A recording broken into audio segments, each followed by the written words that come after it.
If you're a homeowner or an aspiring buyer within the Montreal area, I'm going to share with you the latest market statistic and trend from November 2023. I'm going to be revealing some good news about the current state of the economy, so you might want to stick around to learn more about it so you can be among the first people who will make the move when the economy shifts. Let's start with a high-level market overview. Are we trending towards a seller market or a buyer's market? Let me give you the straight goods from the data I've pulled directly from the Quebec Real Estate Board. In the Greater Montreal area, the months of supply for single-family homes were 6.26 months and for condos, 5.34 months. Months of supply tells you how many months it would take for all the homes currently in the market to sell, given the average sales volume. 4 to 6 months of inventory indicates a more balanced market. Less than 4 months means there's not a lot of inventory available, which can drive prices up. More than 6 months of supply means there's lots of properties available for buyers to choose from, which can drive prices down. So how does this number compare to last month? Well, it's down by 0.04 months for single-family homes and up by 0.39 months for condominiums. These numbers are a small fluctuation. As we are approaching the end of the year, we can extrapolate that deals are wrapping up and deed of sale are getting signed, therefore increasing the number of inventory. But we can safely conclude that there hasn't been any huge shift in the market. The median sale price for a single-family home is $740,000, meaning that 50% of properties were getting sold below this value. The median sale price has been up by 8.5% compared to this time last year. Compared to last month, it had been up by 7.48%. More single-family home deals tend to wrap up this time of year since the winter season tends to make the inspection process very difficult and often incomplete due to the presence of snow on the roof. Higher sales volume would explain the higher prices compared to last month. Moving forward, the median sale price for condominiums is $449,000. This value is up by 4.4% compared to this time last year. Compared to last month, is down by 0.44%.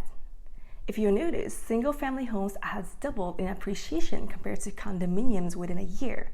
And this is due to a simple concept of economics: supply and demand. In metropolitan areas such as Montreal, where lands are limited, more condominiums are being built. Therefore, the scarcity of single-family homes is driving its appreciation up.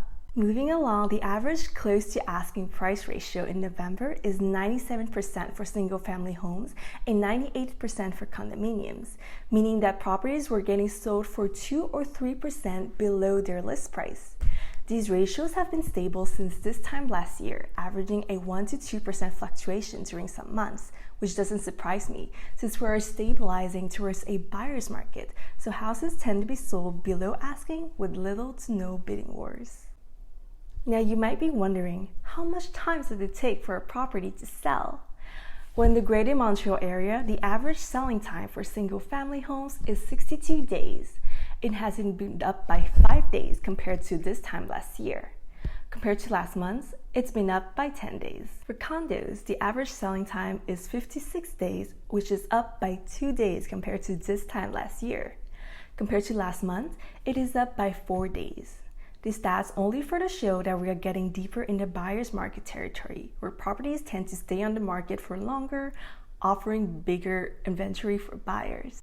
For those of you thinking about purchasing real estate in the near future, the rates range from 5.34% to 6.75%, depending on whether you're taking the fixed or variable rate, but also insured or uninsured rate. Consider working with a mortgage advisor in order to get the best options for your financial situation. So if you look at November's market statistics, you can see that things are pretty stable in favor of the buyer due to the higher interest rates.